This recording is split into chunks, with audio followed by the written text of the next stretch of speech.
If we were in London, it'd be like, excuse me, sir, where did you get your puffer? But we're not.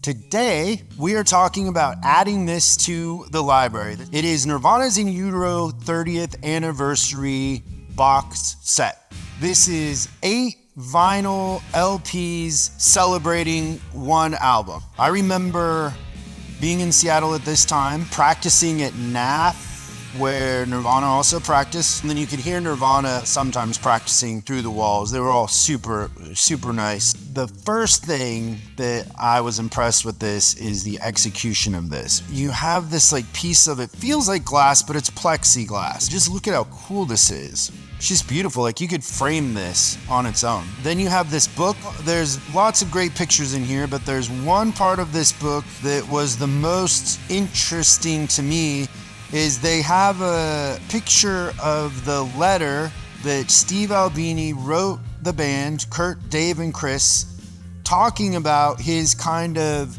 requirements to produce the album and his thoughts on it. It's not like a take it or leave it, but he explains his philosophy. I've seen this letter before, so they're just showing you a picture in the front of the letter that it exists, but the letter is actually printed in another book that we have here in the library, which is these in a series. They're called Letters of Note. And I want to say I've had these for 20 years maybe. Let me see what, 13, yeah.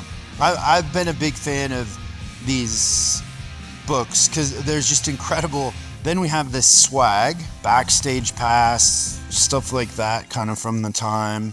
Flyers. Also, they'd have some pretty cool artists make their flyers, right? It looks kind of like Andy Warhol meets Liechtenstein. Thought that was pretty cool.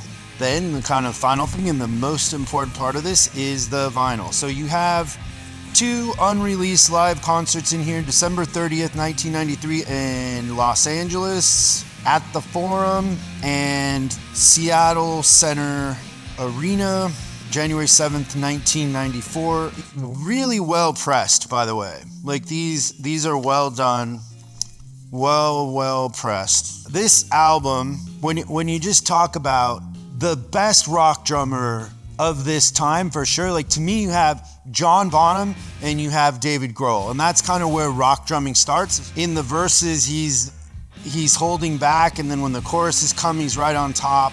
And then Chris's bass and Kurt's songwriting and singing, and this album is great. So you have Serve the Servants right off at the top, then the 4 songs Rape Me that ends with All Apologies. Well, let's just talk about the production of this and Steve Albini for a second. Albini's why this album sits apart from Nevermind in the sense that his production style is a little more aggressive. Like he isn't putting a lot of sugar on anything. It's very much like what it is in the room. And so the drums, the guitar, everything is very aggressive.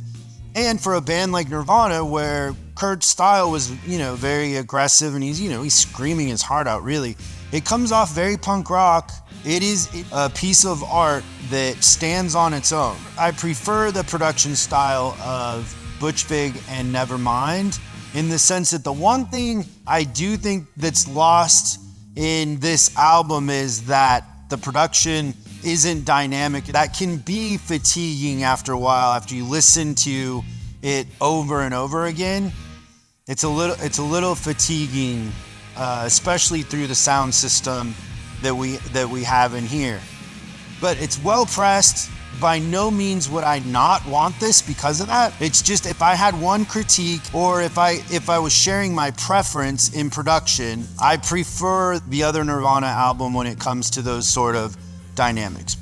We've all had our Nirvana moments. It's incredible. I don't know how many people will spend this sort of money for this box set. I certainly did, and I am, excited to add this to the library. It is a celebration of it, that the design of this box set is so well executed and so well done. I wish more bands kind of took this approach, honestly. It's very, very well done from a fan's point of view. So thank you, Nirvana, for this. Dave and Chris and Steve Albini, we are adding it to the library.